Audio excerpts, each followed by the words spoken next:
This episode is brought to you by Drive, the new podcast from Ford CEO and lifelong car guy Jim Farley.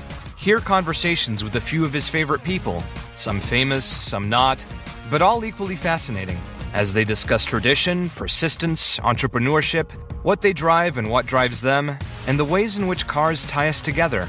That's Drive with Jim Farley, exclusively on Spotify. Download, listen, and subscribe to Drive today.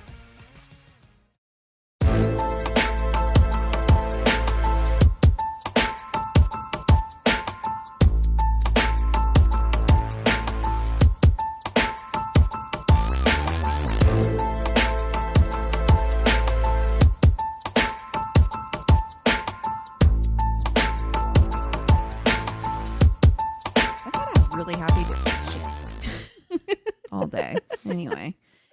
Hey, everybody. Welcome to My Worst Date. I'm Cassie. I'm Keegan. I'm Christina. Hi. Welcome. Bienvenue. I feel like we have a lot to discuss. Yes. So much. Pete Davidson and Kim Kardashian. Hinge doing voice memos. Like, there's too much going on. Things that we haven't talked about. Swift. No, yes. Listen. Okay. I'm setting my drink So we're starting down. here. We'll start here. Okay. I am setting my drink down to have this discussion with y'all because look, I like Taylor Swift. I think that her last couple of albums were pretty good. The ones she released in the pandemic, like Evermore and Folklore or whatever. I was never really big on her when she was at her like peak. Sure. And I think it was because I was # not like the other girls and like didn't want to. Like I was just like, ugh, like no, I get basics like Taylor Swift, right? And I had that like very toxic mentality about her. But the truth is, that woman can write a fucking song. Yeah. Like she is a great lyricist. Like just is incredible. And she Good for you. Good for her. Like honestly, like I'm also not Team Swiftie. I've never been like somebody who's like big but I don't have anything like anti her. You know what I'm saying? Like, and I'm like, kudos. You write your own shit. I think that's fucking great. Totally. I think it's great. Such I think I'm stand behind her re-releasing her shit Yes. because of the shit that fucking Scooter did with her masters. I am like team her 100%. It's fucked up how the music business works. Yep. And so I'm the same as you two. I missed the boat. I never got Red. Like I've never listened to it, but I did see her on SNL with that 10-minute version of All Too Well. And that is a fucking excellent, very specific piece of songwriting that's got a like death of 1,000 cuts to whomever it's about. We know. I think that we all know. because she sure did not come out and say, well, it ain't him. Well, and I feel like she would. Also, we know because not like this isn't definitive, but like people have done the timeline. Oh yeah, already. So they're like, that's who it is. And then that also. Scarf. People got the pictures and receipts. They coming out. Receipts. People are pulling Jake Gyllenhaal's childhood photos, and they're like, "Did you sleep in a twin bed, Jake? Because this looks pretty damning right here." And then also, she released a 15-minute short film. Yeah, and the person she cast, who I've seen in other things, but I wouldn't know him right off. I think his name is Logan or something. But looks like him. It's and they put that man in a slouchy beanie. Yeah. And we know. Honey. We fucking know. I know who that is. Okay? And let me tell you, I sent you guys a TikTok of a woman talking, and she's like, I've always liked Jake Gyllenhaal. I've never really been a Taylor Swift fan. But after reading the lyrics to All Too Well, I will fight that man in the street for what he did to Taylor Swift. And I will tell you, it is some of the most, like, if you've ever been heartbroken, especially, it's so specific, the lyrics of like being heartbroken at a young age and feeling like you were taken advantage of. She has one line that's like, you kept me like a secret, but I kept you like an oath. And the line that got me was the one that's like, that I keep getting older, but your girlfriends stay my age. Because she has a line in there where she's like, you told me you broke up with me. Like maybe if I was older, it would have worked out. Right. But now like your girlfriends are the same age I was, basically. Like they're in their 20s. Yeah. Calling that shit. Oh, it's like, it is some of the most like supremely like, oh, and beautiful. have we all dated the older man when we were younger. Yeah. Like, have we all gone through For that sure. heartbreak? And so that's really when I listened to the song, because everyone's going like ape shit about it. I'm like, you know what? Like, I respect musicians and stuff. I don't know why I'd never really listened to Taylor Swift. And I'm like, I'm going to give Red a listen, like her version. I want to listen to it. I want to go through it. And I started with that SNL clip and I was like, holy shit. It's really good. It is. It's really good. Like, some of the lines in it like are so like hit me so well. Where I'm just like, she does have a real gift for lyrics. Like, it's because no one's saying like she is the best vocalist in the whole world or the best guitar player in the whole world, but like, you call me up again just to break me like a promise is so like, oh Jesus. It like makes you feel so like what you felt when you were like 19. It takes you to a place. Yeah. And beyond like their age difference, which is a huge thing in this, you know, because of course they're like you're what, with 10, someone who's 11 years or something, yeah, right? 10 or 11 years, which is fine. Sure. Like, you know, Later. Anthony is 11 years older than me. You know, it's fine, but you have to know as the older person in that relationship going in that it feels so much like he had no intention on like making it real. To have thought he was beyond. Oh, yeah. 100. Yeah. Yeah. You know, he is like, out of left fucking field like, for Jake he's Gyllenhaal. like, God damn. Again. Went through this before. We're re-releasing this Well, song. and he didn't even get that much smoke last time because this is her 10-minute version. So she's like, all the shit I wanted to say and couldn't say before. Well, surprise, motherfucker. Here we go. Like, and just imagine you broke up with someone a decade ago. Yeah. Like, how do you feel if you're Jake Gyllenhaal's current girlfriend? you GTFO. You get the fuck out. Yeah, you're out. She's 25. You get the fuck out. Who is he dating now? She's like a model. I looked her up. I was like, Damn. Jake Gyllenhaal girlfriend. Everybody did. Everybody's like, oh shit. And I don't know who she is, but she's like a model or something, and she's 25. Oh, that tracks. Yeah. Mm-hmm. Yeah. And again, I'm not And shaming. what, he's like, what, 41 now? 41-ish, yeah. Yeah. I mean, you're like gonna explode. Oh man, but the internet is coming for this man's throat in a way that I have not seen the internet band together like this in like a minute. Dionne fucking Warwick got in on the action. Dionne Warwick tweeted, Queen of Twitter. oh, just incredible. She tweeted and told Jake Gyllenhaal to give Taylor her scarf back. And she was like, you don't even have to pay for postage. Just put it in the box and I'll pay for it, Jake. Well, think about all the stuff, though, that's happened over the past couple of years where I do think the narrative has changed where, like, people are, I don't want to say tired of the, like, older man, young, barely adult female or whatever, because, like, Crystalia got busted. Honey, for it, but busted and, for like that was like underage. Yeah, that was underage, but still, Yeah. I mean, I do think though I have started seeing people have a lot more critical conversation around even Leonardo DiCaprio and taking a critical eye at like it is just because it's legal doesn't mean it's normal to break up with your girlfriends after they turn 26. Like age out. Yeah, no, literally, because people have made actual charts where they're like, you have never had a girlfriend. You are in your mid to late 40s. Yeah. And you have never had a girlfriend over the age of 25. That's a red flag legal, to but me. it's fucking weird. It's weird because it's like, why? Yeah. Why? Yeah. You know, what does that mean about like who you're going after? It's an arrested development, I think. You know what I mean? Like these guys, well, and especially like you look at Leo. Leo was got famous when he was like a kid. Yeah. You know, so he was like a teenager. Like I think that there's like an arrested development. Like he probably never really had to age out of himself. Like he never really probably aged himself past 25. He's never probably had to do shit for himself since he was a child. So I mean, yeah. And listen, I'm like not a huge like Sex and the City fan or proponent or whatever. I think in its time it was revolutionary, but I mean, I am actually kind of glad that they are bringing it back to have women on screen that are in their 50s having conversations about sex and relationships. Yes. When usually like what other representation do we have? Like Golden Girls? You know what I mean? Yeah, just come like on.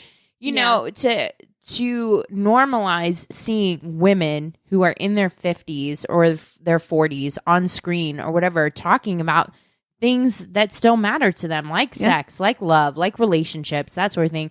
I think is really important, because the narrative has always been like, once you get into your 30s, you're like fucking nobody. You're invisible. You don't matter. Like, especially once you get past childbearing age, like, please just quietly go in the corner and like, you know, lure kids with your gingerbread house. So happily, that sounds like the female urge. That is like a goals situation. I get to live alone in the woods with like some cats. Cottage core.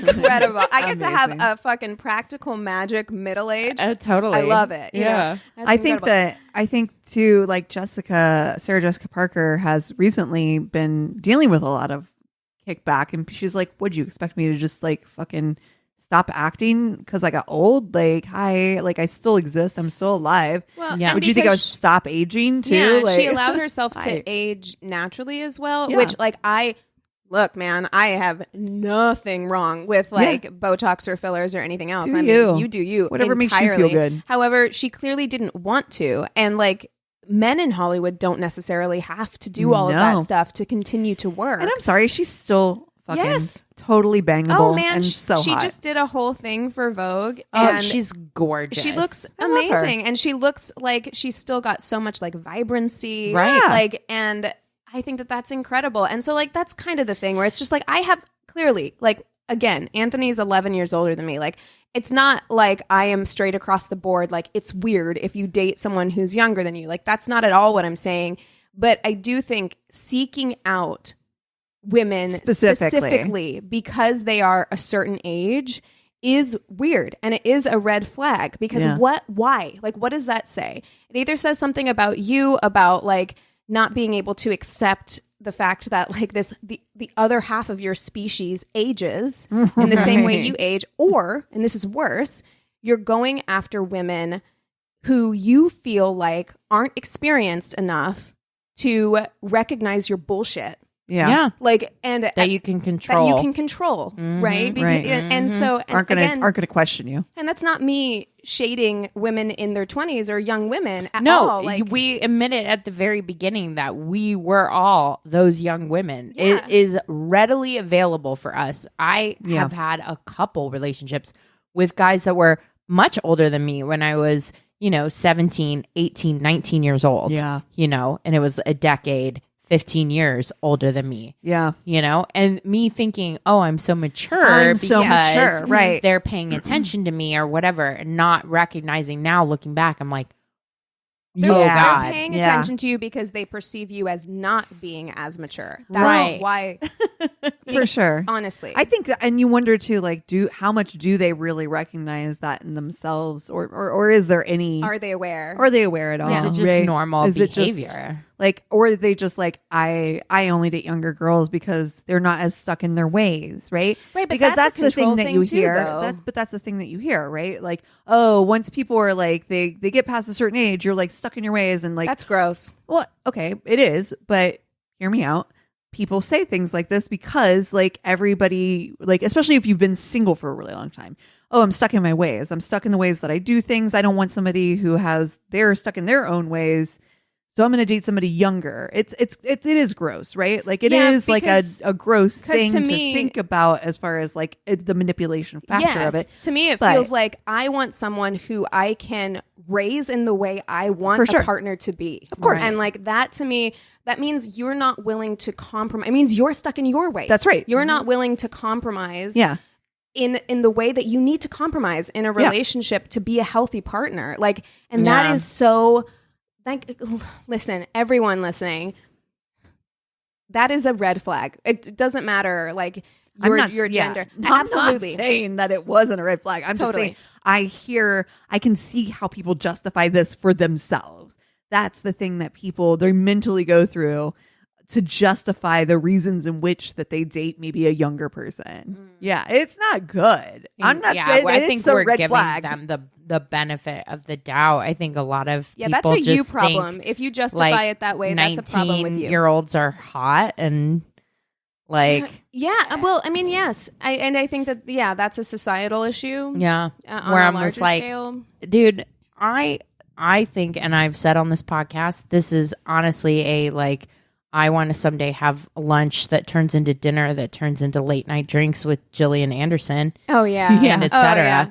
And I'm like, she is hotter to me now. Oh yeah, in her 50s. Oh yeah, and I'm like, and I do think that it is improving representation of women who are beyond childbearing age and seeing them as beautiful, as sexual, that sort of thing is improving. It's better than it was 10 years ago, and it's way better than it was 20 years ago. So I'm hoping that we move in that direction. But yeah, Jake Gyllenhaal's just got to be shitting his pants. His publicist is just like, oh yeah, oh no. They're like, Jake, you can't go out in a beanie or a scarf all fall or all fall or winter. No. You know what I mean? You might just go to an island, maybe someplace real warm. Because look, the girlies have. We've got new re-release of Taylor Swift. We've got new Adele. And Casey Musgrave's divorce album came out. And we are not well. It is sad girl fall out here. Yeah, it is. Amen. The girls will come for your ass, Jake. We're not having it. We're not having it. No. We've got things to say. We've spent 2 years pent up. Oh, no. We've had time to reflect on our own experiences. And we're like, you know what? You know what? I am going to type that email. I am going to make that social media post.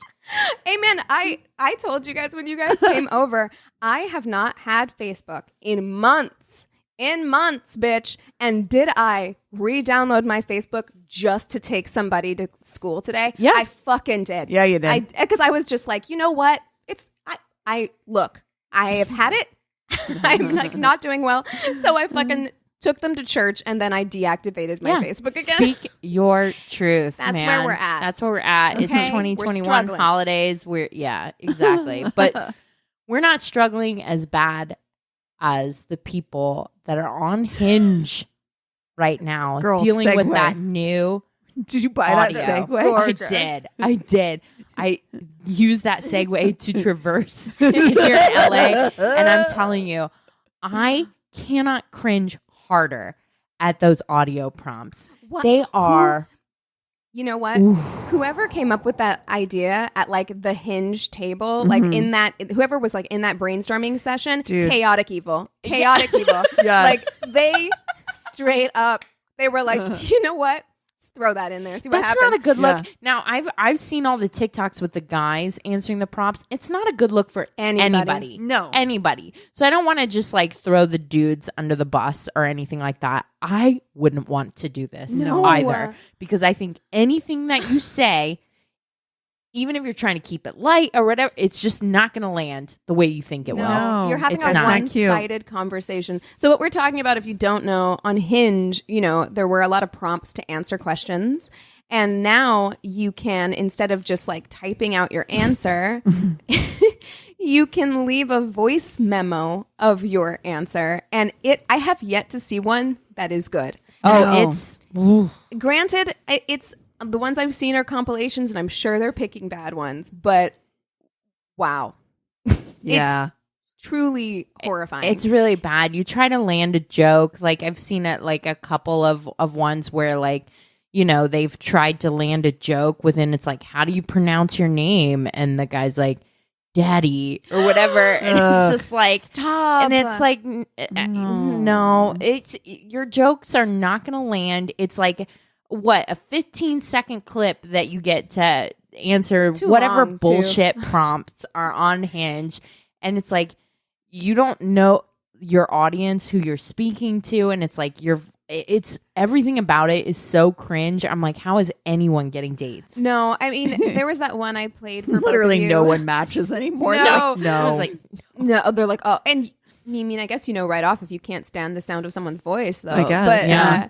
I played that one for you both before we started where he sounded, it was so robotic. And Yes, he's about, like, I have a very regimented schedule. You're like, I can tell. You're like, oh yeah, you do. And it also sounded like, but I can also be spontaneous. I was like, wait, what, sir? Because it sounded like he was reading. Yeah, right. Like it's like he wrote this out beforehand, which is so upsetting. Yeah, like that you like wrote out your response and then you're reading it, and so he had to put like an inflection where he thinks like human beings would do this that. This is where human beings would inflect.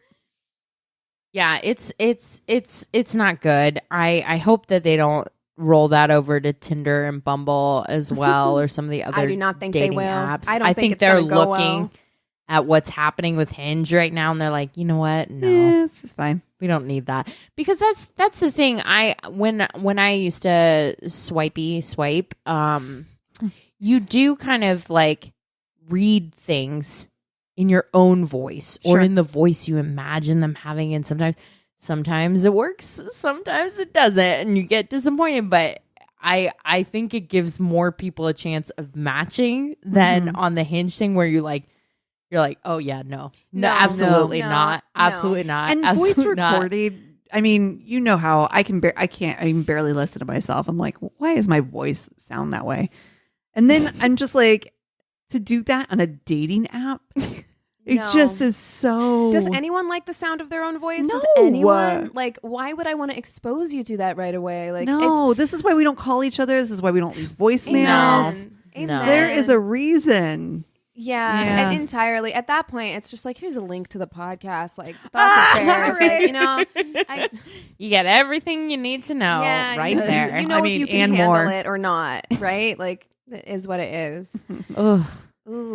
Well, who should we fuck, marry, kill this week? I know we talked last week about people that shouldn't be hot, but that are, because I use the example of Al Swearingen in Deadwood, Ian McShane. Then this would be like, are we talking about characters that shouldn't be hot that are hot, or are we talking about like celebrities that shouldn't be hot? We're talking about celebrities that shouldn't be hot that play a character that you're like, oh God. Yeah. Like Ian McShane, objectively not like hot or whatever. Sure. But then he's playing this character for whatever reason. You're like, oh, hello. And that character should not be hot either. No. Yeah. No. Oh, no. I take issue with myself. Yeah. I had a long look in the mirror. Kind of feel like I should have watched Sons of Anarchy for this one. Like, I feel like there's probably I feel like there's probably a good example of this. Who's that guy? In there. Hellboy?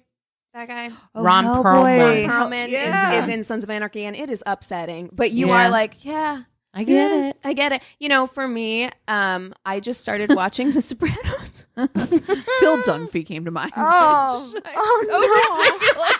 And just completely the opposite. Oh, no. So wholesome. So wholesome. But okay, Sopranos. Listen, never had seen Sopranos before.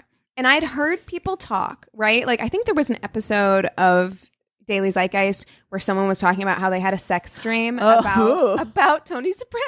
And I was like, what? Like, why? Like, why would you ever? But now that you're watching it. Now, listen, I wouldn't go so far as to say that I would have a sex dream about Tony Soprano, because listen, I am watching it and like objectively to me, I'm like, I don't get this, but there is something like weirdly attractive about that character.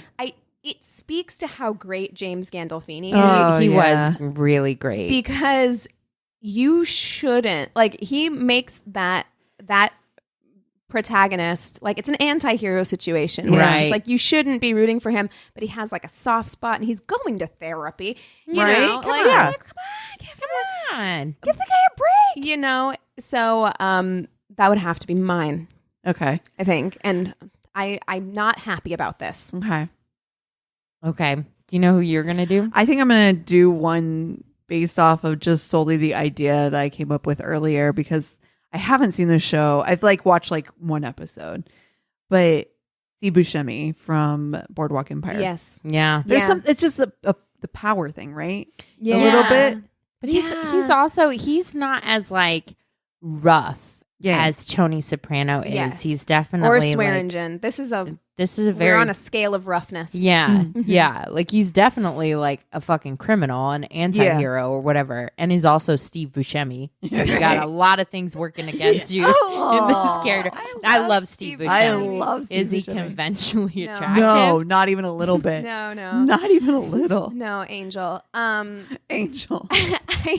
So Dolphins. are you going with Swearingen? Is that what you're picking? Or you have someone else? No, because I want to give something that I think that Cassi. Well, I don't have a clue who that is. Yeah. So I'm gonna go off the rails here. Okay, I like it. I feel like we're already like off the rails, but yeah. Yeah. Is it Phil Dunphy? No, I am going to say Tilda Swinton. Okay. Tilda Swinton in what, or just in general? I'm gonna do Doctor Strange because there was something about her as a bald Celtic magician that I don't know why did something for me, and I was like, she's like really hot in this movie. Okay. Here's the thing about I love an ethereal ass bitch. I feel like Tilda Swinton and like Kate Blanchett, like those like very like ethereal, high cheekboned, like perfect complexion, like people are like I love it. It's like David Bowie and She's Tilda very Swinton are not androgynous. of this earth. Yes, exactly. Like they look like beautiful beings, aliens, right? Yeah. Like Yeah, I just and I picture that there's just no body hair on that, like no. anywhere on their body. Absolutely You know what I mean? not. They're just like slick. Yeah, slick. But full disclosure, I haven't seen Doctor Strange. I've seen her in it, like Right. pictures of her. You're not selling me on like magician. Okay. Well, I'm like, she is like thousands of years old. She's all these fucking crazy powers, and there's just something about like her deep knowledge and confidence love and that. stuff Yeah. that I'm just like, she's just like tiny and powerful, and I think that it's really attractive. I don't know. And All also, right. I have a thing for bald. You do. You really do. It is true. You have a track record now. You love somebody that could take you to an otherworldly plane. Oh, like I do. You have a thing for that, for real. And listen, I'm not one of those people that's like, I'm not religious, I'm spiritual or whatever. But but Don't you have that wooden sign in your house that says that? It just says that exactly. I'm not religious, but I'm spiritual. But It has that voice. exactly. That's the font. What if it was one of those like bass fish that like flips up and says that? Oh my God. Oh my God. But I know I'm getting you for Christmas.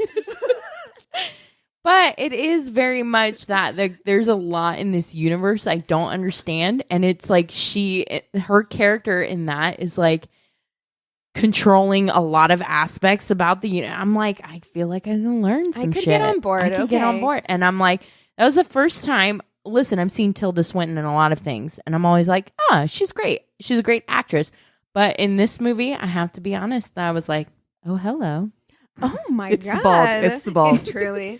Dude, am I still laughing about a bass fish? You know what? I bet we could I'm buy. not I religious. bet we could buy one and like jailbreak it to Oh, say what we totally. wanted. Oh, totally. I would absolutely hang that on my wall. That's hilarious. I'm not religious. I'm spiritual. It's motion activated. Anytime someone walks by it. You're like, God damn it. Okay, this is all right. This is quite the wacky. random one. Right. This is wacky. Real wacky. So we have Tilda Swinton in Doctor Strange with Steve Buscemi in Boardwalk Empire and James Gandolfini I know in what The I'm gonna do. Sopranos. Tony Soprano. I know what I'm going to do. Okay. All right. I am going to marry Buscemi. I'm going to fuck Swinton. And I am going to kill Gandolfini. Okay. Okay. I understand. Yeah. Here it is. Okay. So Buscemi, he's just a right amount of criminal I'm willing to put up with. Right? Like, just I don't know. You haven't seen Boardwalk Empire. It's true. Though. No, I haven't seen enough of Boardwalk Empire to really. I mean, oh shit. Well, okay, it's been a while. I did watch all of Boardwalk Empire. Same. I watched it start to finish, but I'm having trouble remembering exactly because like I am watching Sopranos right now, so it's fresh in my mind the crimes of Tony Soprano, and I'm only on season 1, so I'm sure that shit goes off the fucking rails. I feel like from It's what I'm he's very off the remembering, rails to me. Steve Buscemi murders less people than Tony Soprano does. But he does overall. murder people because I do remember him murdering people. Although I feel like he is less, his murdering is more of a like shoot 'em situation. Whereas I just watched Tony Soprano strangle someone. Yes. So that's true. He's also a little bit less philandering overall than Tony Soprano. Buscemi? Well, okay. So Buscemi has like one consistent mistress. Correct. Through the entire thing. He's married and has like... And you're like, that I can respect. Just one singular... No. You'll appreciate it later when I tell you my story. Just one? I mean... Just the one. Yeah. Well, in the first season of Sopranos, he only has the one so far. So I'm sure there will be others. Well, yeah. We'll check in later. I am going to... Okay. I'm going to... I've not seen Doctor Strange. I'm going to marry Tilda Swinton. I don't know. Like, maybe there's something about just like maybe she can make me just like a mountain witch and like we can just hang out. I feel like you were could. Just talking about like cottagecore shit, and I'm like, it is so happening with you. Yeah. Until this went. Yeah, I feel like we're gonna have like just a lovely little life. You know, she's gonna teach me a lot of magic. And sex when you know magic. God, shit. Insane. Wait, have you guys seen The Magicians yet? I know I've told you guys about it. I started it, but I haven't times. finished. I mean, I started season 1. No. So good. Mm-hmm. Yeah, and there You are must. a million things where I'm like, I'm gonna be levitating and shit. yeah, and I'm like, I can get on board with that. I actually don't think you'll touch during sex, but it'll be great. it will God. be amazing. Yeah. yeah. And Fantastic. you're like, Beautiful. I love it. Okay, so I guess that's how you come. I don't know. What is that? Okay, here's my take on this. Buscemi in Boardwalk Empire is colder. Like Tony Soprano has a warmth to him. Yeah, he's I very see that. closed off. Right. Yeah. I see like that. he But I like that. Buscemi in he doesn't have a lot of feelings. I like that. Whereas like Tony Soprano is fighting against his I don't like that.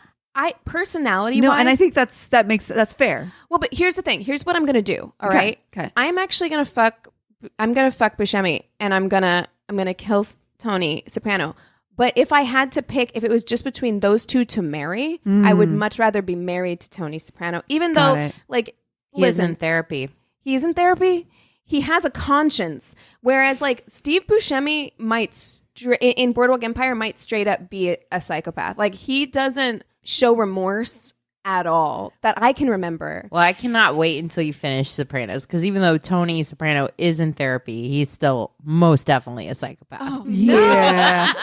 So I'm like, oh man. Yeah. but Therapy doesn't cure everybody. my problem The is willingness to go is like, it's a I good appreciate sign. that, I you know. appreciate, but he seems like a pretty good dad so far. Yeah. But I feel like the issue would be you cannot just like decide to leave Tony Soprano. Yeah. Like I don't think you can decide to leave No. either one of them, but No. I feel like Tony Soprano is going to become more attached to you. Yeah, you don't get to leave that. That's If I think that's he why. doesn't want you to leave, you're not going to leave. Whereas yeah. like with Steve Buscemi, I don't think he's going to care. Yeah. So it's No, kind of like fine. I feel like you could have a one night stand and Yeah. it would be like all right. Yeah. You know, whereas You're like exactly right. If Tony Soprano decides he's in love with you, You're fucked. it's an issue. yeah. You know, so Yeah. I think that I'm going to do that. I agree. Good call. Okay. I am going to marry Tilda Swinton because I want to see all of the universes. I want all of the knowledge. I want to learn how to do the geometric things. I want to just rub that bald head. Just motorboat Motor- that head. Motor, son of a bitch. So yes. So now it comes down to fucking or killing for Tony Soprano and Steve Buscemi. And I got to say, I did watch all of Sopranos, not once, but twice. Okay. And so there are sex scenes. Oh. So I feel like I know how Tony Soprano fucks. Okay, great. And Good or bad? not Verdict? a fan. Not a fan. Sweaty. Not for you. Not a fan. Sweaty and hairy. It's very jackhammer. Oh. Yeah. It's an angry. It's very aggro. And so I'm going to go with Steve Buscemi. Okay. I really am. I don't think it's going to be great. Honestly, No. between either of them, It's gonna be okay. It's gonna be. And I really feel like, God, you know what? Well, we should look up his name because I feel bad calling him Steve Buscemi. But yeah, that It's character. Nikki something, isn't it? Nucky Nucky Thompson. because it's Enoch. Yes, Nucky Thompson. Okay, I feel like Nucky is going to be thinking about his like operation the whole time. Oh, like yeah. when you guys are together in bed, like he's not really thinking about you or even what he's doing. Like he's just thinking about like I've got some deals I need to make after this. Listen, sex during that time period where it takes place, because this is prohibition, so it's the 20s, not made for female pleasure. No. Nor No. even considered for the most part. No. It seems like.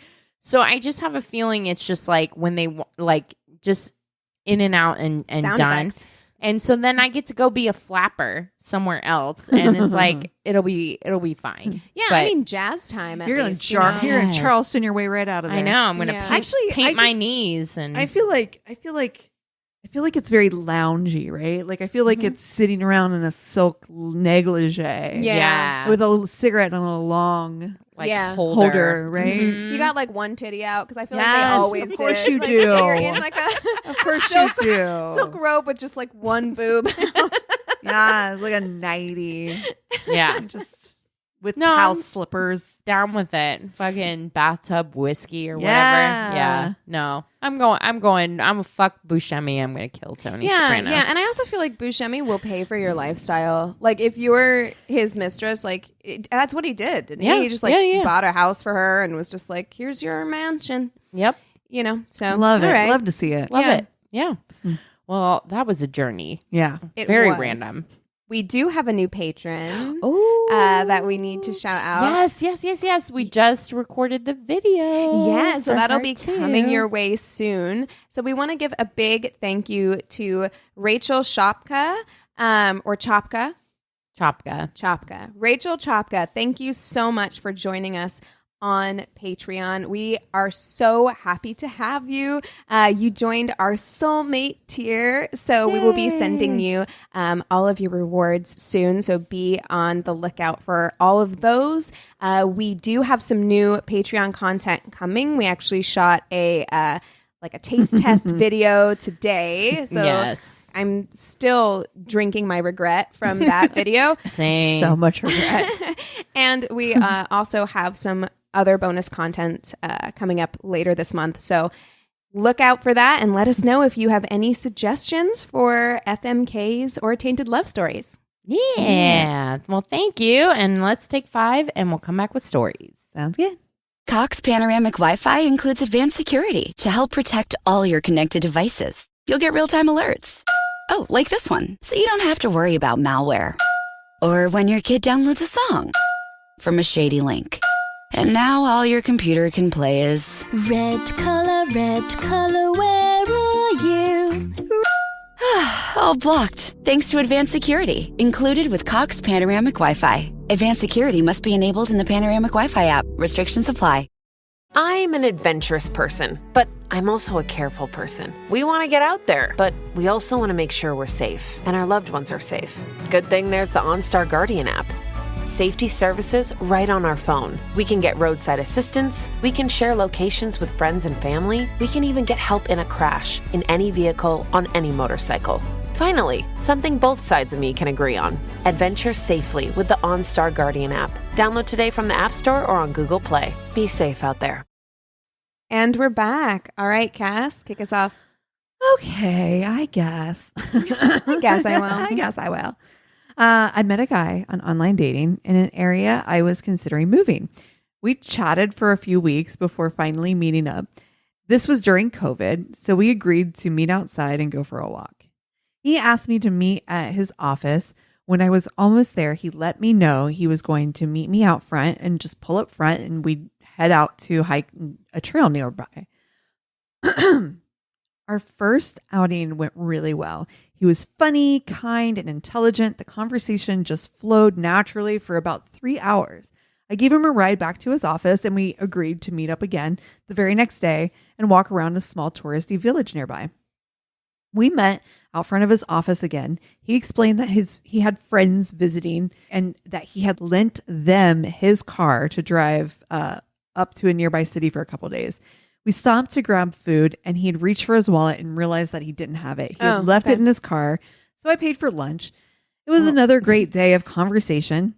He's the guy with all the explanations, right? Right? Those reasonable excuses. Yeah, you know? Friends in town, borrowed a car, no big deal. Just pick me up at work. It's fine. So, it was another great day of conversation. He was really open about his life and everything he'd gone through since his wife had passed. We met up again 2 days later. What? No, I was just like, ooh. You look very tense, Christina. I know. I'm like gripping your hand like super hard. We met up again 2 days later. He still didn't have his car, so I drove and bought lunch again. And at some point I'm sorry, the day, pause. Wait. His car in the shop? Is that what you said? No, he had friends in town that he borrowed the car for a couple days. And his wallet was in the car. His wallet was in the car. And he hasn't gotten his wallet from the car? No, this is just 2 days later. But still, It's just so 2 you days. just didn't have your wallet For 2 days? I mean, Bullshit. No, I'm I'm sorry. calling bullshit too. Like nobody goes without their like debit card and ID for 2 days if they know where it is. I mean, his friends have it. They're out of town. Why are you asking so many questions? I'm sorry, you're FedExing that back to me immediately. At some point in the day, he wanted to share some pictures from his phone. It was a pretty low-grade model with a badly cracked screen. It just felt off that a professional who spends a great deal of time on his phone would not have replaced it. That, coupled with the car and the wallet, left me with a bad feeling. Keegan, Yeah, don't that's worry. right. Listen, you better follow that gut, girl. But we were really enjoying each other's company, so I agreed to have him visit me at my home out of state. No, you better put your fucking Nancy Drew hat on you and do fucking that? put together. You have given all the clues that we need to solve this story. Amen. I'm like, Listen, I know where Scooby-Doo this is going. is going to take that mask off. So one of those meddling kids. Like the last thing, I'm not shaming anybody, okay? Listen. We've all made questionable decisions in our lives. But I am saying, if your intuition is saying something feels weird, probably the last thing you should do is invite take him that person into to your home. Yeah. Yeah. So we were making plans on my phone. After hanging up, I received a text from him explaining that he had suffered a major depression after his wife had died and had a friend stay with him who had robbed him of everything by selling everything of value in his house and emptying his bank account while he was out of town dealing with his wife's affairs. He was so devastated that he wound up losing his home and was now living in a shelter. I decided to do some digging. Wise. And checked out his license to practice in the state he lived in for the past 20 years. Wait, what did he say he did? He didn't, she didn't share, but apparently Okay. something that requires a A license. license. Got it. There was no record of him being licensed in any way there. I checked the 2 other states he'd claimed that he had lived in, found nothing in them there. I then did a public record check on him and discovered that he had recently been released from prison for identity theft, fraud, and stalking. No. He also had multiple arrests for violating protection orders and harassment going back more than 15 years. He kept texting and calling me even after I had told him to stop. No. I blocked him and am incredibly thankful that I didn't that he didn't ever know my last name or where I live. Oh my God. You guys know I talked to you about, the situation that I'm in with, with somebody in my family where I'm just like, you have to Google. Just a quick cursory. Have to do it. You have to do it. Yes. And also we need to learn to trust ourselves, myself included. Yeah. 100%. I am queen of the benefit of the doubt, in general, in life. I love to give people lots of chances, and I like to think that just because you've made mistakes in your life doesn't mean that you're a bad person, right? 100%. However, if you're if your alarms are going off, they're going off for a reason, and just light Googling, just maybe a light cursory Google. a light Goog. Don't take them into your house. You know what I mean? Just The title of this episode now is Light Goog. light Goog. I don't even know how we would spell that. Light Goog. It's brutal out there. Okay. So this is from Reddit. This person says that they don't have many bad date stories because they'd only been swiping for a few months before they met someone. Matched with a cute girl. She likes to climb and we have a good chat. Great. Let's go and do some top rope and hang out. I guess if you say you like to climb in your dating profile, I guess going climbing on a first date is fine. I was just gonna say, I'm really tired because that first date was talking about like a fucking 3-hour hike first. And now we're going climbing. You're like, why? I like active stuff in general. Me too. Like I do, and I actually enjoy climbing. Yeah, me but too. I still wouldn't want to do it on a first date because it's not really an activity that you can like talk during. You know, what? It's like getting to know someone, Cassie. Okay, also, sorry. I don't really want someone to see me like sweat like that because I did a full face of makeup to go on this climb, so I'm not. I gotta be honest. I get all the guys when I'm sweaty. Hey, that didn't come up. Well, we heard about your moves at the club last week. So, what did I do? You banged your head against the the stage. Keegan. Marie. Sorry, you brought it up. Keegan Marie. Not on the podcast. You did. Yes, you Oh, I did. did. Oh shit. Did I really? Yes. It's between us. Oh yeah. Okay. Between us and all the listeners. Oh shit. Okie dokie. Is that already up? Yep, the episode's called Sloppy Nights. You can feel free to You were hungover. like and subscribe. In your defense, you were hungover. Might be So why. I should listen to our podcast. I gotta pay attention to what I say on here. That's Oh my hilarious. God, what is wrong with me? I don't know. Okay, so they agree to do some top rope and hang out. But she doesn't have a car. So I pick her up. 30 minutes off route. 30 minutes, not 45. That's pretty good. Huh? Yeah. I'm not thrilled, but whatever. Meet her, and well, it's not her. Or it is her from the profile, but maybe like from 5 to 8 years ago. Ooh. I'm tempted to call it off, but I'm too much of a softie. And she says she's made cookies. I love cookies. I mean, Yeah. you had me at cookies. Right? You're going to go do something you love. You got cookies. Yeah. We head off to a small local cliff. Oh. A cliff on a first date. I thought we were gonna do this like Indoors indoors climbing wall, right? Ugh. A I don't cliff. trust you enough to be Cliff. Danger, Will Robinson. Yeah. No. We arrive, walk the 10-minute approach. The conversation was still fine, but I'm wary now. I resolve to just have a nice time and have some fun and just learn from the experience. She's perfectly nice, but I'm seeing red flags. At the crag, Sure. Yeah. At the crag, she says she borrowed her friend's shoes and isn't sure they'll fit. Oh. This was on your dating profile that you liked to climb. Right. Yeah. Same with the harness. Uh-oh. Well, they do fit. Yay. So I rig the anchor and we start climbing on this nice 5.6. Easy for a warm-up. No idea what that means. Sounds hard. I'm going to just go out and say. Did you find this on a climbing Website. Yeah. 5.6. Ask climbers. Yeah. Reddit. Reddit thread apt climber. I mean, I'm thinking, I don't know anything about climbing, but I'm thinking like a solid 3 might be more my speed, you know? Like Yeah. Except that she can't climb. Fine. Okay, whatever. We're still chatting, but she works on the off-ground move and she just bursts into tears. Oh. Turns out it's her sister's dating profile. Oh no. That's why it doesn't look like her. Oh, And dang. that's who she borrowed the stuff from. And that her husband doesn't know she's on dating. Ooh, She's shit. using Spoiler her alert. sister's account. Dang. I find all of this out amid tears, and so does everyone else there who Oh, can wow. overhear it. Some very awkward talk therapy later. I drop her back at her house. Is it her house? Is it her neighbor's house? So her husband doesn't see. And she leaves me with the cookies as an apology. Well, They were store-bought. Nice. liar, Wow. pants on fire. Wow. I hope she took store-bought cookies. I hope she took those big like Loft House cookies and put them in like Yes. a Tupperware. Tupperware. Like she made them. And you're like, no. they sure taste You like sure didn't. Chips Ahoy. It But tastes like Costco. Chips Ahoy. my God. Is this a soft batch? They're pretty perfect. Oh my gosh. All right. I got mine from Reddit. She says, my worst date was actually my best date.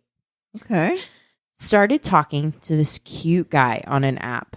Found out we had a lot in common, and I also noticed he was using British slang. For instance, I'm American, but like he would use the OUR on stuff. All right. Yeah, that's how I spoke. Or too. like Canadian. Yeah. Yeah. Well, this is kind of a turn on for me, so I was super excited about this. We met up at a bar a couple days later, pretty much talked for hours while barely even ordering anything. We just clicked instantly. Ended up taking him back to my place to drink and hang out. We just had like a really good time. Apparently, his family is really prominent in the UK, and he came to America to get involved in the music and fashion scenes. Fake something. Yeah, I don't. Fake. I was just enamored for him, and we drank and talked and played pool till like 4 a.m. on a work night. Ended up You are calling in to work the next day. Dude, when Eric and I first started talking, Yeah, there no, was I get one night this. we Oh, stayed yeah. up till 5 a.m. talking. I get I know. it completely. That's the beginning of a relationship for sure. Yeah, like you're stay up all night talking. Oh, Yeah. you can't get enough. Ended up cuddling in my bed to some Netflix, passed out for a few hours, and he Ubered home while I went to work. Honestly, by far the best date I've ever had. So at work, I decided to see if I could find out who he is. Oh no. Oh no. Did some research. Did the light goog. I like Did a it. lot. Light Like goog. it. Yeah. Did a light goog. Found out his real full name via a tat I remembered seeing. No. That's more than a light goog. That is some Yes. deep dive FBI shit right there. Damn. Wow. She was She's like let known me priors. CCTV this shit. Zooming in. Zoom in. Zoom in. Oh my God. Pretty quickly found a local news article. Oy. He was a sex offender Oh. who was released from jail a week before our date. And the music fashion stuff was all a lie. A week before. And he wasn't British. He fakes an accent as part of his MO. No. Stop. Wait. No. There no. are so many things. No. No. Okay, first of all, most burning question in my mind, how specific was that tattoo? What was the tattoo? I know. I said have a to name know. on the tattoo. It's so it must have gotta been, be. yeah, I think it was like maybe could have been his last name or something like Or a family like even name. a relative or something Wow. But yeah. Damn. Oh, what a bummer. Faked a British accent That's good. all night. I feel like Yo. there is something wrong with your brain if you can keep that up for an entire Right? extended period of time without slipping. That's wow, very impressive and also terrifying. Wow. So we Wow. had 3 catfishes. Yeah, pretty much. 3 All of catfish these stories. dates could have been avoided with a Google search Yeah. beforehand. 100%. I guess they're not. Just I a guess light they're not gig. necessarily a catfish, but kind of like you're not Kinda. honest about who you Yeah. are. Yeah. Yeah. 100%. Yeah. I love the theme. Oh, me too. Wow. I don't even know if we can do a Tainted Love tonight. Like, I well, feel like that's this has it. already been the most wild ride. I'm like, The first time in the history of my worst day, we're just gonna call it a night. jeez. All right. So I got a lot of my information from a Dateline episode originally aired in 2009 called Dangerous Liaison. I already love it. I was about to say, I think I've seen this one. Oh, you know go. what? I think they re-released the podcast. I think that's the one. forgot that I had even listened to it because I didn't find it through Dateline. I found it someplace else. Because I'm Sporty Spice, of course, you know, I'm always going to go, well, okay. So the story is, it was like hard for me to figure out what I wanted to do this week. So I was like, I found one that was really good. And then I was like, I don't want to do another like old timey, crimey type of thing. Gotcha. Sometimes you're in the Right? mood for that, and sometimes you're not. Right. Like I was like, I want something fresher and feels a little bit more this century. Right. So I also got information from an ABC News article that I think actually was from a 2020 episode, which I didn't watch. The article was by Emily Whip, Denise Martinez Raimondo, Brooke Strangeland, and Lauren Efron. Wow, it's a It was a lot of 3-person article there. 4-person article. Oh, Lots of collab. research apparently that went into this. So this is a story that takes place outside of Chicago area. nice. Happens in 2007, just outside of Chicago in Deerfield, Illinois. A woman hears ruckus happening, and she hears like a lot of noise. She hears a woman scream. She hears pop, pop, pops. And she's like, calls her upstairs neighbor. And she's like, I think that was my neighbor that was screaming. So she calls up. She leaves a message. She's like, I heard some screams. I just want to make sure you're okay. Please call me. She's really concerned because her neighbor's pregnant. And so she's like, kind of keeps an eye out, right? So she's like the right kind of nosy neighbor. Yeah. Neighbor doesn't answer, so she calls 911, and she's that's a good point you've made. Is like, listen, don't be in everybody's like business. Like, mind your business, but also don't totally mind your business, right? Yeah. Just keep one ear open. Oh, right? You know me, I'm willing to get capital I involved if I hear some drama. We know you truly are. You truly are. I'm like, I want to be involved enough where I can kind of see it, but I don't want you to see me that I'm seeing. And if it gets real weird, I want to have my phone handy. Oh, I will turn my audiobook off to listen to some drama. Oh, I heard some people yelling last night. Oh, yeah. And I was like, what? You're like, pause. 100. I was like, what's going on? For Pop out that earbud. Right? You're like, wait, what? Like, I'm not a Christina. Like, I'm not going to lean out the window and be like, I'm calling the call. Oh, yeah. No, I am, like I said, capital I involved. Like, you thought it was just drama between you. I'm like, I'm in this. I see you. Guess what, I see what's happening. It's a menage situation Now I'm in it. Yeah. Your noise has alerted me, and now I'm involved in this. Now I have to be involved in this. No one's going to be happy now. I hope you're happy with yourself.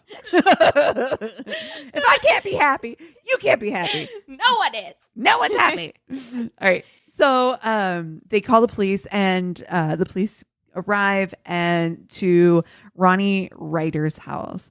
Ronnie Ryder is a lovely 41-year-old woman who is 7 months pregnant, and they find her laying on her kitchen floor, and she has been shot multiple times. 2 of the shots are directly to her belly. Oh, so somebody very much has targeted her. Like, this is not just like somebody tried to come in and rob the place. This is obviously like very motivated by something, right? I know I've listened to this, but this is not sounding familiar. Good. So far. So yes. I'm telling it in a maybe different way. Awesome. Okay. So Ronnie Ryder, like I said, she's 41 years old. She's 7 months pregnant. She has been dating for the past like almost 2 decades Sean Gale. Sean Gale is a huge name in Chicago. He was part of the 1985 Super Bowl winning Bears. He is part of the team. He was a safety in the defense for the big team. Like, this is, so Super Bowl 85. I mean, you're talking about Super Bowl shuffle. This is like peak, like NFL. Peak NFL. Yes. Mm-hmm. Yes. Like, and the Bears. This is the Bears. Yeah. Right. Yeah. So, we're talking like real royalty in Chicago. This is somebody. And Chicago, I feel like, is a sports city too. Oh, yeah. Like, there are some cities that you're just like, yeah, that city is about sports. Exactly. Mm-hmm. Yeah. Boston. Yeah. Right. Mm-hmm. I mean, like Boston, Chicago. I think Cleveland. Like, those are real like sports cities. Chicago is definitely a sports city, and of course, a team that took them to the Super Bowl. I mean, you're talking about like, this is their big deal. Yeah. And so they do a lot of like events and stuff. But he and Ronnie had been dating forever. So he and Sean and Ronnie had not Shawnee, 2 different people. That's their joint Facebook account. Exactly. Yeah. They may have had a joint Facebook account, but they did not live jointly. They lived definitely separately. They both had their own places. They, for as long as they'd been together, they hadn't gotten married. But this has just been a long-term relationship that's been going on for a really long time. And Ronnie was absolutely in love and completely devoted to Sean, and Sean seemed very devoted to her in most ways. I mean, everywhere they went, the pictures together, they were always the step and repeat together. This is his number one girl. He's taking her everywhere, but they definitely do live separate lives. And, as much as he's like Mr. Famous man of about town, she's, working 2 jobs. She works for a restaurant business, and she's also working at Macy's. 2 jobs. Interesting. So even though they've been together for, you said like almost 2 decades. Yeah. Like, so she's not a traditional quote unquote like sports wife, like a not even a wife. Well, but you know what I mean, like girlfriend of like a famous football player. That's right. They're usually kind of like kept in a lot of ways. It seems that they very much had their own separate, interesting, like accounts, like separate, like I don't want to say separate lives because they definitely were a couple. I mean, this is somebody like her family knew him. They were together for literally since they were like in their early 20s, right, but like right after they graduated college, like intertwined in the way that you would normally see, like a lot of relationships that are together that long. It could be like Dolly Parton and her husband, but they live together. They do live together, but like he has no interest in doing like any kind of red carpet or interviews. But she does do all the red that. carpet with him, and she is like his step and repeat girlfriend. You know what I mean? Like she's been. It's just it's interesting to me because I feel like there's this stereotype about wives and girlfriends. I mean, there's like basketball wives, right? Like there's all these stereotypes about like wives and girlfriends of professional athletes. Yeah. And it doesn't sound like she fits into that stereotype necessarily. Definitely not. Okay. Not like didn't go after his money, clearly. I mean, she was working 2 jobs. Right. She worked at Macy's because she really was into fashion and that was kind of her thing. So, I mean, it was like literally like just super into it, right? So, they had recently found out. She had recently found out that she was pregnant. She's 41 years old. This is, 20 years almost with this guy. Yeah. And she's 41 years old and just finds out she's pregnant. She's thrilled. And at first, I mean, Sean kind of is like, I don't know about this. Like, he's like consummate bachelor. He's living truly a bachelor life because as much as he has a full-time girlfriend that he's been with for that long, he doesn't have to live with. He doesn't live with her, right. And he can really do whatever he wants. And he had been doing whatever he wants for the past 20 years. I'm getting commitment phobe from this guy. Yeah. Well, at least commitment to a one-person phobe. Because he definitely committed to a lot of people in the bedroom. It turns out, Sean was quite the ladies' man and had quite the list of women that he. I mean, I don't even want to use this word because it's kind of gross, but he really had like a stable of women. Like he really had so many people. Like this, was it like the same women that he kept like on rotation? Yeah, like he kept on a rotation. Not all these women kind of knew about each other. Yeah, and it seems as though if Ronnie knew, I'm sure she had to have. It seems that she didn't know. And here's why it makes me, I think that. There was a woman that Sean started seeing by the name of Monica Karowska. Monica was a beautiful Polish woman who was like 25 years old, and he was like in his 40s, right? Oh, you don't say. Yeah, right? Mm-hmm. Wow. Weird. We never have seen that before. No, I know. It's a very rare thing. Yeah, right. Beautiful. She's Polish, blonde, just gorgeous fitness model, like just beautiful, right? Peak condition. And they had been seeing each other, not exclusively, obviously, right? But they'd been seeing each other for about 9 months. And one night she got done early with her day and decided she was going to pop by Sean's house and, just see him. And she did pop by and she walked up and saw that there was another woman in the house. So she knocked politely on the door and they ran upstairs and she's like, well, that's not what you do when subtle. Run upstairs, that'll solve it. It's like a horror movie. She explains that she was so upset. She had never been cheated on in her life. She can't fathom the idea. So she broke the window with her hand. Jesus. Oh my gosh. Hulk smash. She's quite upset. Yeah. So that ended the relationship with her. But then all of a sudden, all the women that Sean had been seeing start getting letters.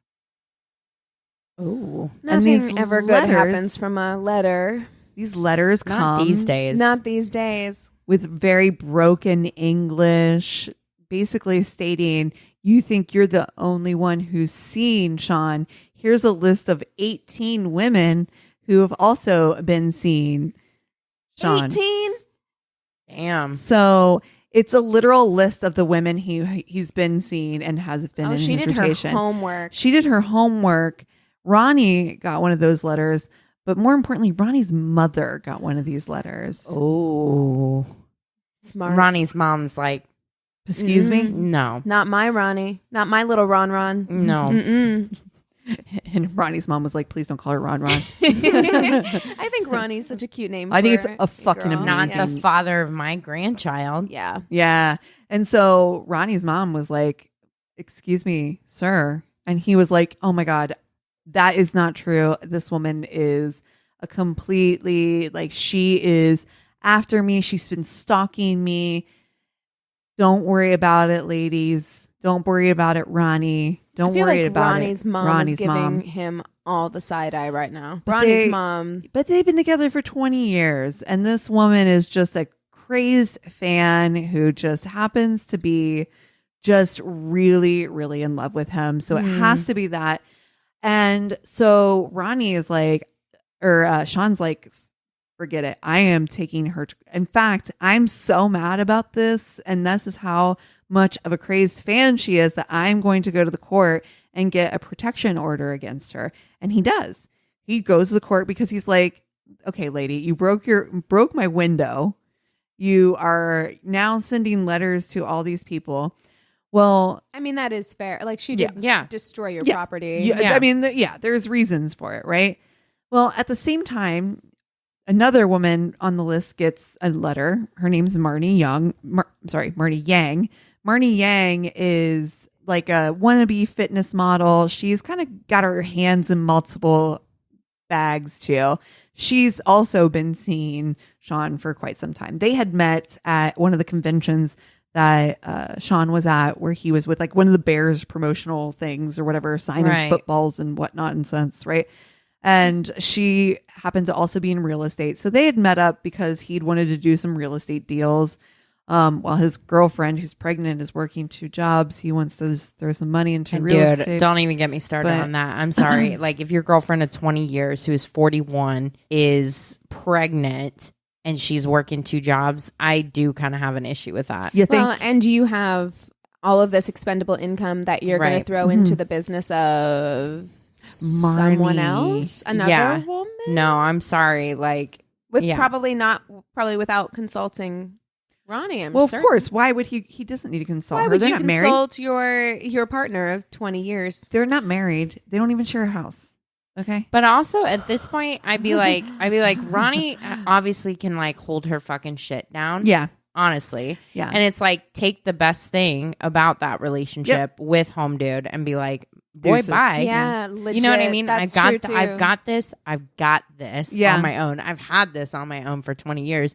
And I'm going to have this too. Yeah, I mean, that's part of it like, too. Yeah, we shouldn't, Ronnie has agency. Yeah, that's exactly absolutely. right. And it seems like she did. She was very much like, listen, she was not expecting to get pregnant. I mean, at 41 years old, she was like, this was a complete surprise. But for her, she's like, I'm keeping this baby. Yeah. This is my, right. I am so happy to be in this place. I mean, she was so excited to be pregnant. She bought like a bracelet, like she's an older woman. So she bought like an emergency medical bracelet just in case anything happened to her, that they knew that she was pregnant.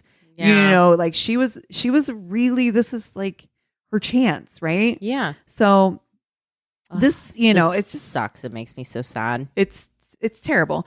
I mean, so the thing of it is like I was saying, this murder that happens for Ronnie, like Ronnie doesn't have enemies, right?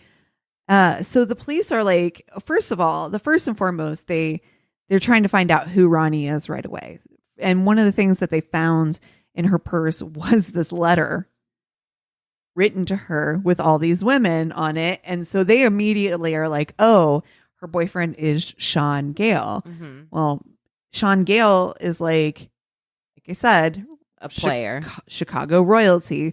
So he gets a call from like one of his people that he knows in the media.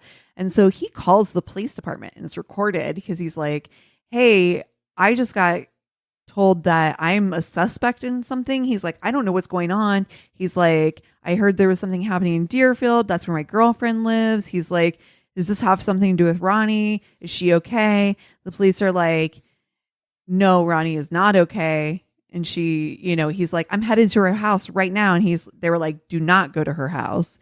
Come to the police station. You know, we want to talk to you. And he's just like, is there something wrong? You know, and they were like, yeah, she's not okay. She's dead.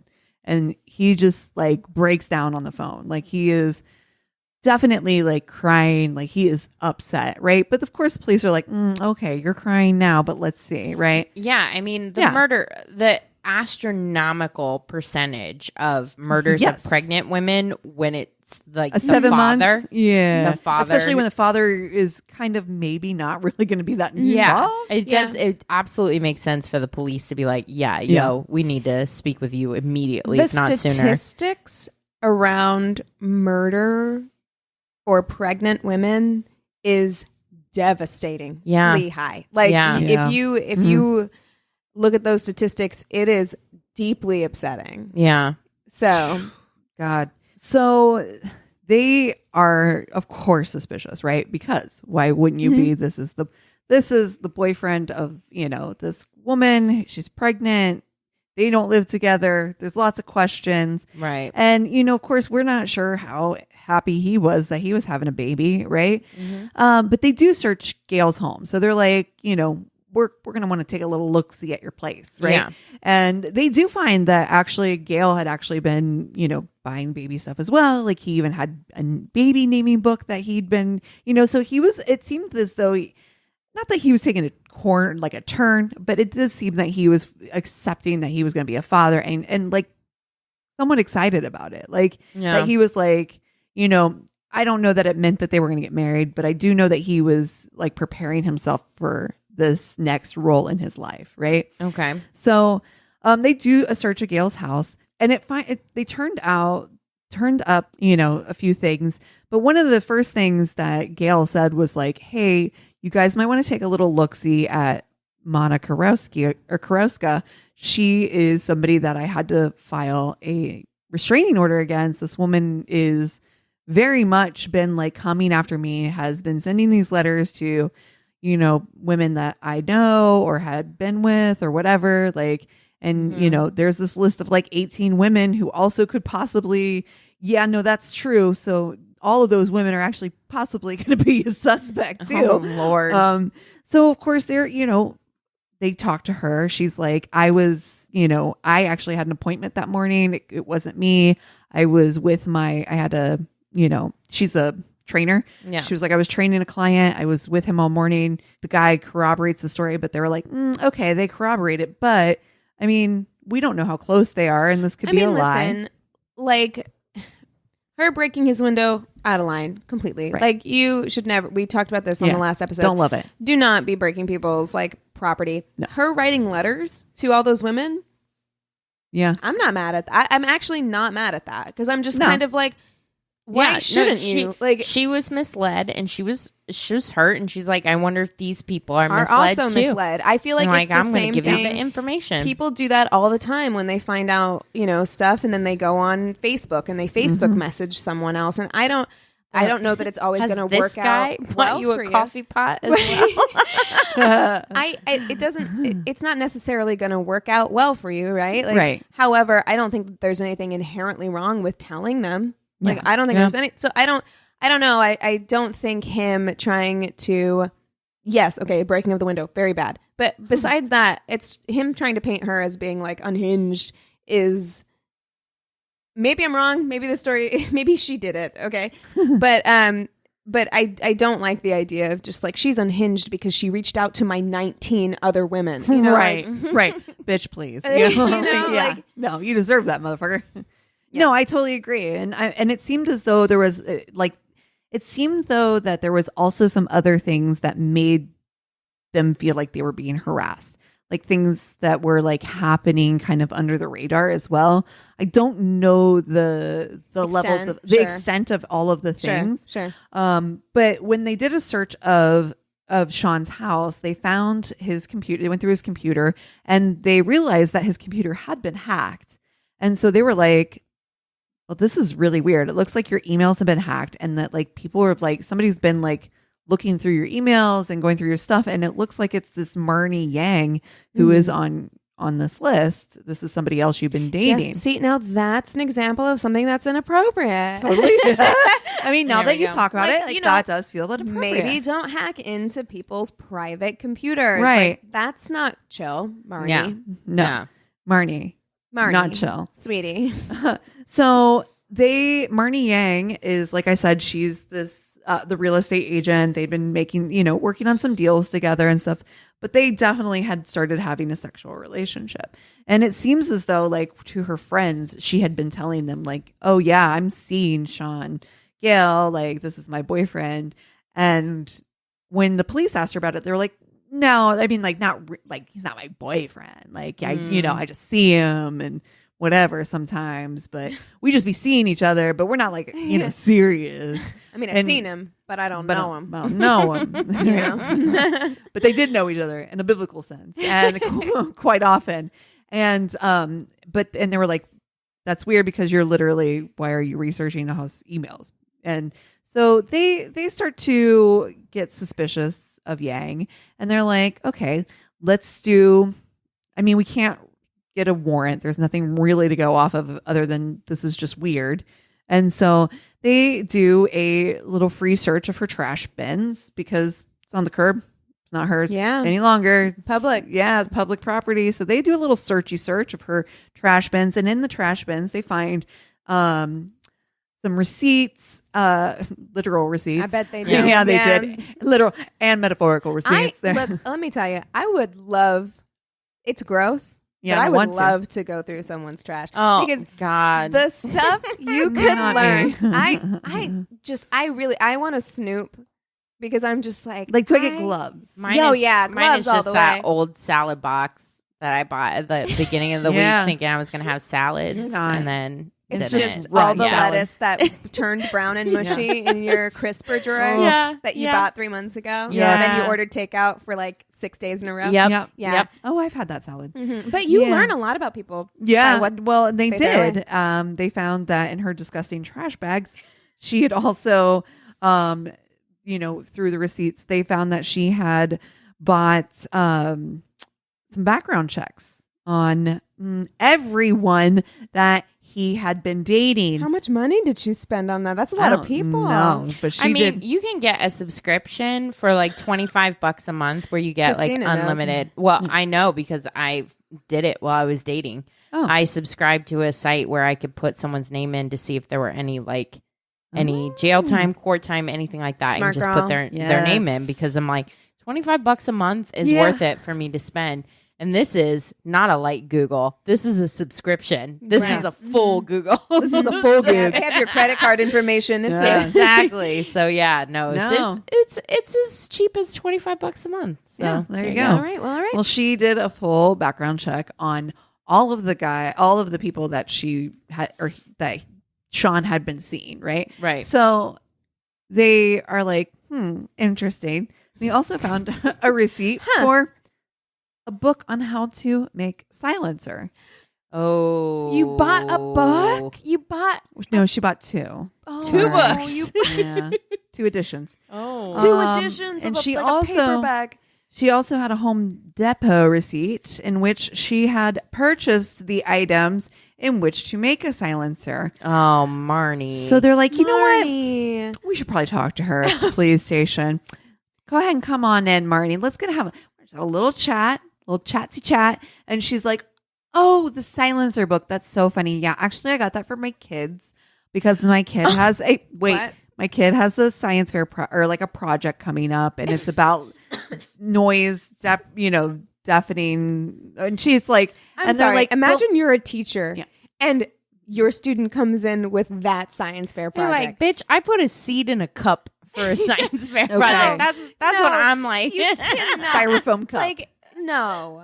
Like, So at the police school. were like, wow, that's funny because school doesn't start for another, 3 to 4 weeks. And she's like, well, you got to think ahead. Swear to God, this is videotaped That is the and worst. recorded. And then she was like, well, actually, I actually got the books. It was a gag gift. I got it for my friend. I'd gotten him dinner, tickets to a theater and a dinner and this book. It was a gag gift book. Wait, sorry.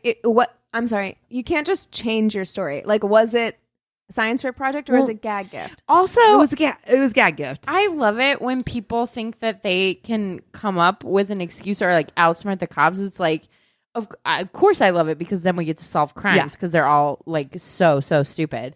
But what about like, I'm going to talk to my lawyer because your lawyer is a smarter person that can think of a better excuse for those silencer books. But I'm just like, everybody always thinks that they can make an excuse or out-talk or outsmart the cops on these things. Why do these people also always, like, why does it always feel like they're coming up with an excuse on the fly? Yes. It's like, motherfucker, you didn't think, like, you know what, maybe before I commit this criminal act, I'll come up with my excuses before why do that. I have books on silencers? Like, why don't I go to the store or the, I don't know, library, take pictures of the book, not rent it, not put money on it. Well, now we're just giving tips to criminals, Cassie. Absolutely. Shit, sorry. I take that back. It's a bad idea. They can track that.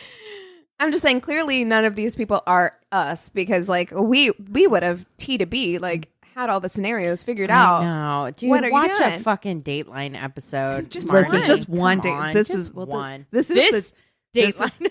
This specific. This specific one. Yeah. All right. So what not to do? What not to do by Marnie Yang. Marnie Yang. So, but they still, like, the prosecutors are like, that's not enough evidence. Just knowing that she had a book on silencer and had bought stuff for a silencer doesn't mean anything. She also had lots of guns, but this is like, they're not finding any 9mm bullet or guns or anything like that. And they are, though, able to eventually get a warrant to get into her house and her mother's house, in which they find the mailing labels that match all those nice little flyers that apparently Monica was sending out was not Monica. So Sean Gale had gotten a restraining order against a woman who had done nothing other than accidentally she did break a window. She said it was an accident. She did apologize. But yeah, wait, she's like, I'm put sorry. some respect on my name. She did. I'm not out here trying to fucking write letters or whatever. I broke the window. Monica broke the window. Marnie did. No, Monica did. Monica broke the window. Oh, I thought Marnie had broken the window. Monica, Polish woman. Got it.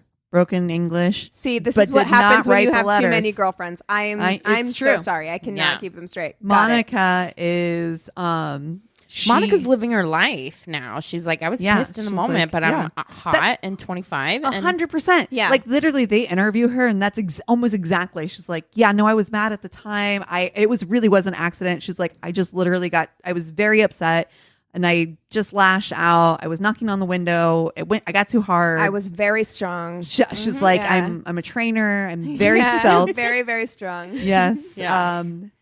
But yeah, she was like, but literally she was like, and then I left, and in my mind, we've broken up. It's done. Yeah. So she's like literally having her name dragged in the mud because Marnie Yang has been writing all these letters, but pretty much like, because she's writing them in a very cryptic, like, or not cryptic, but like in a like broken English way.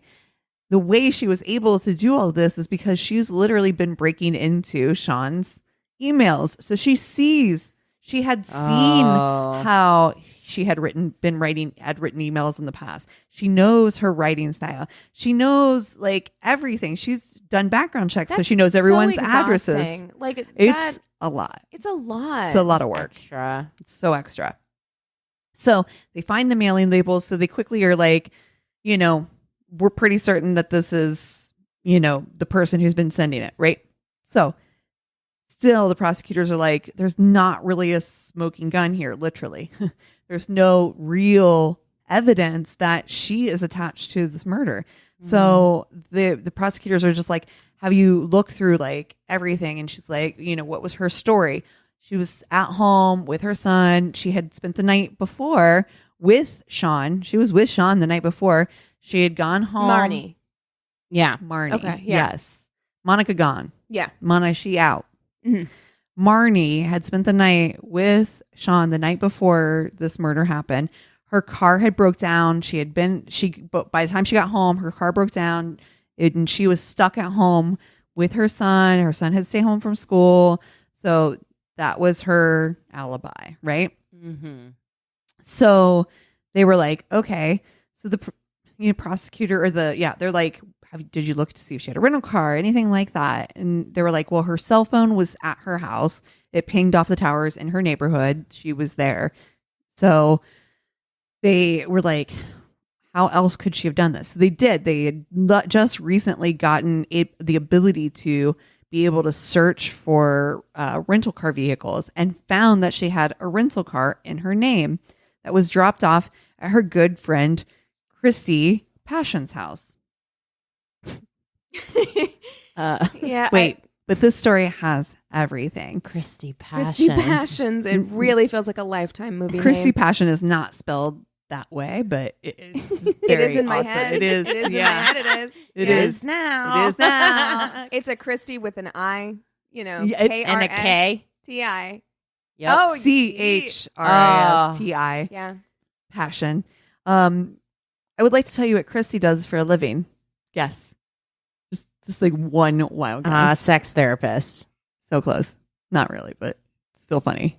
Not really, but still funny. I don't know. Is she a physical therapist? She's a psychic. No. Yes. Christy Passions, the psychic. I love it. This story has everything. Oh. So Christy Passion has a car at her house. And this little black Volkswagen Rabbit. I forgot this. Is that a car? Yes. Mm-hmm. Do you remember a rabbit? No. Yeah, I didn't know that they were I still had around. one. I didn't know they were still around in 2007. I thought this was. I had one like after I moved out here. Oh, I thought you had golf. No, rabbit. Anyway, Rabbit. They found her a rental agreement with Enterprise. The car was dropped off at Christy's house. They also found that on the rental receipt there was a phone number that they hadn't noticed before, and they were like, that's interesting because we got Marnie's cell phone at her house, but there is a different phone number attached to this. So they checked that phone out, and it was a burner phone. It was a burner phone that had been bought. Always suspicious. 100%. Oh, yeah. Like 100% Marnie's, right? Who's buying burner phones for a legitimate reason? I don't know. Please No one. message us if there's like an actual legit reason to have a burner phone. 'Cause Honestly. every time I see that, I'm like, shady. Yeah, Okay, no, Nurse Jackie. I really feel like if you, I really feel like if you have a burner phone, you should, if you go to buy one, you should be put on a registry immediately. Like I'm just like, we need a record of this. Yeah. And speaking of Nurse Jackie, that would have been another good one where you're like, why is she hot? She's terrible. Awful. Edie Falco's a dream. Yeah. Yeah. Well, we said house earlier too. But Yeah. Anyway. All right. So phone on the contract leads back to Marnie. There's only a couple phone calls made. One of those phone calls was made to Christy Passion at her workplace. And so her workplace just happens to record all the calls. So they do have a recording. Hello, this is Christy Passion, whatever the workplace is called. And the caller is her good friend Marnie. And Marnie says, want to go to dinner tonight? And Christy says, Oh, yeah. And Marnie's like, are you okay? And she's like, yeah. And that was, so there's a very cryptic, like, was there like a message there? The police are like, code. is there a code? Like, what's going on? So they're like really starting to be like, the fuck is going on here? So they bring Christy in and they're like, listen, Miss Passion, we got questions. What is my sign? Can you read my birth chart? Tell me a little bit about myself. You're a jack of diamonds. Oh my God, I knew it. All right. Anyway, Christy is like, no, I don't know what you're talking about. My good friend Marnie would never do anything. That's so weird that you would mention or think that. And they're like, okay, but here's all the evidence that links the two of you. And she's like, wait, what? The two of us? I don't know what you're talking about. You didn't see this coming, Christy? Christy Yeah. did not. Honey? You think Yeah. She would have seen this in her stars. Well, she's not religious. She's spiritual. Oh my God. That's the title of this episode. So Christy is very quickly like, you know what, guys? I think I can help you out with this. And so the police are like, Christy turned on Marnie so fucking quick. So fast. No loyalty. So fast. So fast. Did you feel that breeze? Yeah. That was my Christy. neck just got snapped. I got whiplash. Yeah, you did. She wore a wire and they went to have dinner at their good old meeting place, Denny's, like you do. And while wearing the wire, over a moon's over my hammy. Get that grand slam in. she did. And she got a full grand slam with a full confession in which Marnie decided that she was going to share all the details of everything that she did. You want to be mad?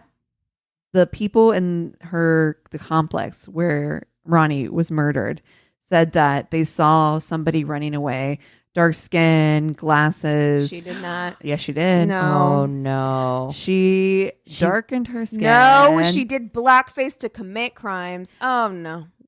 Wore a cornrow wig. No. And big sunglasses. Yes, she did. Whoa. You know what? I was watching a one of those body language analyst videos with Jeffrey Dahmer in it, and it was one of those interviews where he's just being like pretty straightforward about like all the fucking heinous shit he did. Mm-hmm. But when they ask him if his crimes were racially motivated, the way he's like, absolutely the fuck not. I'm like, you're willing to admit, you're like, yes, I'm a fucking terrible person. I'm a piece of shit murderer, but I'm not a racist. When you And then you got Marnie. And then you got Marnie. You got Marnie. Marnie. Come on, man. Like Marnie.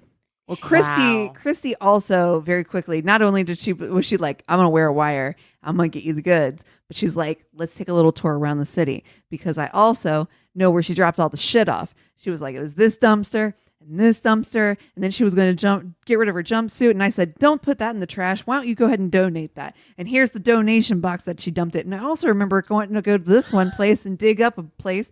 And so she did. And so they went there with a little dee, dee, dee, dee, and found in the ground one beautiful pearl bracelet that said pregnant. Oh, that was Ronnie's. Jesus, man. Yeah. So Marnie is now spending the rest of her unfortunate, shitty life in prison. as she should. As she should. And has now decided that she wants to fight for her life again. She said it was all a joke, that she made up that story. She knew she was being recorded the whole time. So now okay, that doesn't explain. A judge has allowed her. Stop it.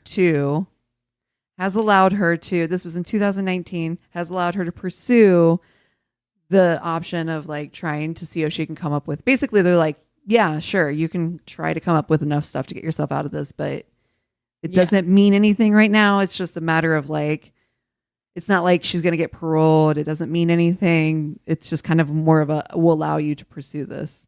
Ugh. Yeah. But worse. I don't think it's going to go much of anywhere. It seems as though they got it pretty locked up. They have a lot of evidence. And again, a confession. I mean, the most important update I think that you can give us is how much it costs to get a reading from Christy Passions, Chicago, Illinois. Well, that I can't tell you. I wish I could. And they didn't have an update on Sean Gale except to say that, like, really after the trial and everything, that he had basically said, it was like years after, like when they finally all came through the courts and everything, and his statement basically was like, I should be celebrating 3 years of my daughter's life right now. Like, it's just, she robbed us of 2 amazingly beautiful people. And that's really the shame of it all. Right. Right. Yeah.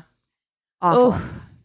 Wow. I had never heard any of that Me before. neither. I've not seen that Dateline. I thought I had listened to it. I thought I had listened to it because I definitely saw it come up on my Dateline Dangerous Liaisons. Yeah. And I was like certain that I had listened to that one. And, you know, so many of those are like love triangles or relationships. Yes. Oh, yeah. You know, and so I thought for sure I'd heard that story. I had not.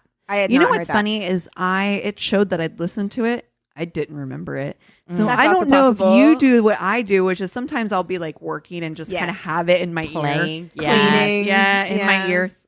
Like, and just kind of like not realizing that I'm not paying attention to both things anymore. For sure. Yeah, for sure. Could have been. Wow, good one though. Good one.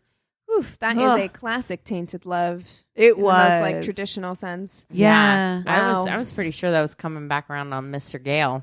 So you know what? I did too. Statistically, I would have been. Truly. Yeah, It's truly. a good bet. I thought Monica for a long time too. I mean, it was twisty. Well, that's what happens when you have 18, 19 I mean, honestly, you had 16 more girlfriends, suspects you know? here. I mean, yeah, like Exactly.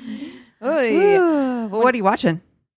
You guys have got to watch The Curse of Von Dutch immediately. Oh, I if will. Not sooner. On the list. I want to so much. Like I really feel like this is for you, Gen Z. Let me tell you, you want to bring back 2000s millennium fashion so Trucker bad, hats. but you don't know what it was like in these streets. It was Okay, like the Von Dutch situation was out of control. oh, it burned hot and fast. Yeah. Yeah, Because it was ubiquitous for like 2 years. Everywhere. Everyone. People you did not expect, like A-list celebrities are rocking. Yes. this Across shit. all you had like Paris Hilton to Tommy Lee to like Dennis Rodman to Everybody. I mean, it was everybody was wearing Von Dutch. It was so prolific.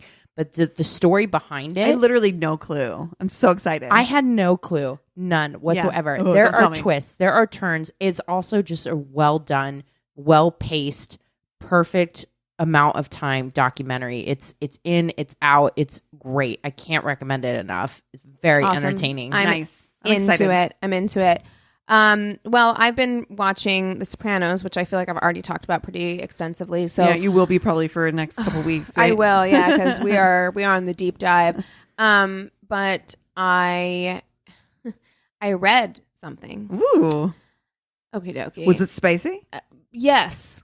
Okay. It was, but you don't want to read it. Okay. Oh. It's called Verity, and it was like it's a psychological thriller. Oh. But it is an erotic psychological thriller. Like when I tell you Don't tell that, me what like, I do and don't want to read. well, okay, but this book is fucked up, and it has like stuck with me in the worst way. And like I've read a lot of like psychological thrillers, and it's not the best one I've ever read. They are making a movie, which I'm interested about that, but these sex scenes are so graphic. Okay. Like they're graphic. That part is fine. That part's not a big deal, but Verity, you say. but there's also like just there's like there's abuse in it that is just like not it's if you want to go on a wild ride, if you want to go on a wild ride, then by all means like go for it. Okay. Give it a shot, see how you feel. It kept me going because I was just like, yeah, you want to know what happens next. Yeah. But the protagonist kind of got on my nerves, and like, man, it's dark. Okay. Like it is dark. Okay. All right. So there you go. Okay. I actually am a little interested now. Yeah, no. I mean, it is, I would say it is the most erotic psychological thriller I've ever read. Like the sex scenes are like, they are not here to play Okay. with the descriptions of what is happening. Shit. Jesus. Okay. Oh, I just Getting got. hot. Whew. I know. Yeah, I mean, spicy. Let me off tell in you, here. they're like, she bites. She gets Okay.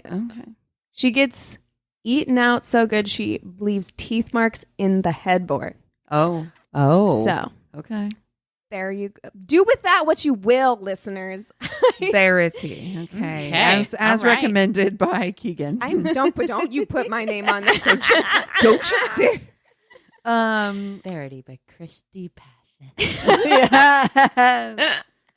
Oh wow. I have a hot take. I watched Red Notice. Okay. Yes. And my hot take is I didn't hate it.